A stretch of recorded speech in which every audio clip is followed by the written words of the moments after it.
According to the influential 18th century French philosopher Claude Adrien, Helvetius said, "There are men whom a happy disposition, a strong desire of glory and esteem, inspire with the same love for justice and virtue which men in general have for riches and honors. But the number of these men is so small that I only mention them in honor of humanity," meaning there actually have only always been few men in the history of the world and in the entire course of human existence that have developed and demonstrated not only personal and individual character, integrity, morality, authenticity, and sovereignty and distinction of attitude and mentality and action, but that have also always considered and thought about the prosperity, growth, and upliftment and elevation of everyone else in general and the others in the societies in which they lived and in the world in general. And that means there are only few men who, despite having happiness, resources, possession, wealth, etc., are able to also consider the virtue, justice, equality, morality,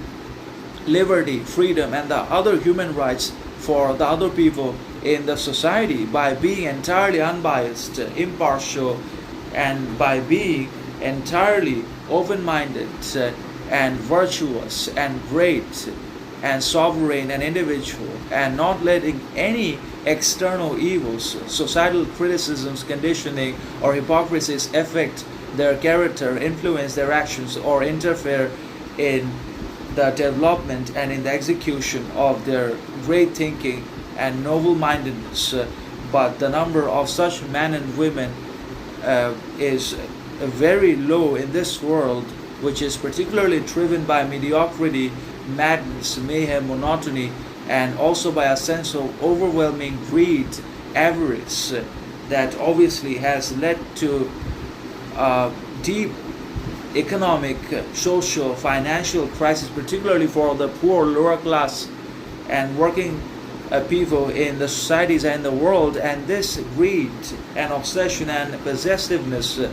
to get and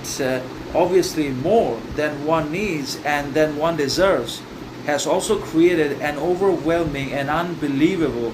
inflation and inequality and injustice in the world,